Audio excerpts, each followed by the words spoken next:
Another statistical test that probably isn't performed very often is a Mann-Whitney U. Now, the Mann-Whitney U is a version of the independent samples t-test that you perform on ordinal or ranked data.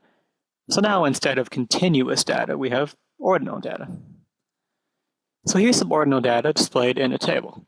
Is there a difference between treatment A and treatment B using an alpha level of 0.05? We can perform hypothesis testing on this just like any other test. And that starts with defining our null and alternative hypotheses. Now, it's going to be pretty similar to an independent samples t-test. Our null hypothesis is that there's no difference between the ranks of the two treatments, and the alternative hypothesis is that there is a difference between the ranks of the two treatments. Our alpha level, like I said, is just going to be 0.05. Now, our decision rule. So the Mann-Whitney U follows a z-distribution when your sample size is greater than 20. Now, you may have noticed that my sample size was not greater than 20. We're still going to use the z-distribution because I want to show you how it works. The reason I have such a small sample is because I'm trying to keep the example simple so it's easier to understand. Just realize that if you're doing a Mann-Whitney U using the z-distribution, you're going to want to have a sample size of at least 20.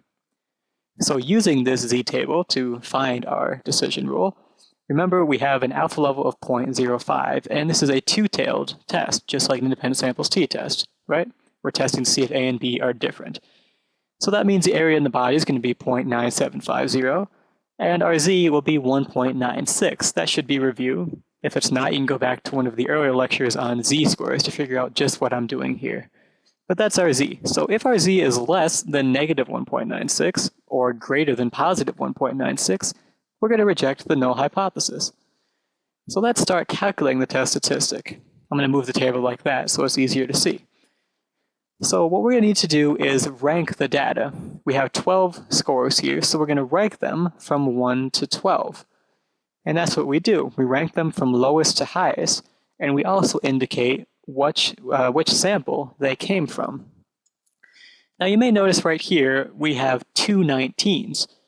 So how do you rank two 19s? I mean, if they're the same number, how do you rank them? Well, in order to do that, you actually average the ranks. So instead of 4 and 5, they would now both be 4.5, right? That's just 4 plus 5 divided by 2 is 4.5. So now they're both ranked 4.5. Now next, you are going to assign points. So here's how that works. For every B sample, it will get 1 point for every A sample that is above it. Now every B has 6 A's above it, so they get 6 points. Now every A gets a point for every B that's above it. There are no B's above A's, so those all get zeros. Good? So we have our table with our ranks, scores, samples, and points. So we're going to calculate U of A and U of B. Those are just found by adding together all the points for A and all the points for B. So we get 0 and 36. Now we're doing this to find a U. U is the smaller of those two values. The smaller of those two values is 0. We have 0 and 36, so we're going to choose 0 to be our U. Usually the lower the U is, that means the more different your groups are. So you can expect that these two groups are very different, but let's keep doing the test and we'll see what happens. Now our U is 0, and we have this equation to calculate Z. And really that's pretty easy. We know the U is 0, we know that there are 6 A's and 6 B's, so we just put all that stuff in there that we already know, and we find a Z of negative 2.88. So now we can go to the next step, which is stating our results. Remember that our decision rule was that if Z is less than negative 1.96 or greater than positive 1.96, we can reject the null. And here we got a Z of negative 2.88.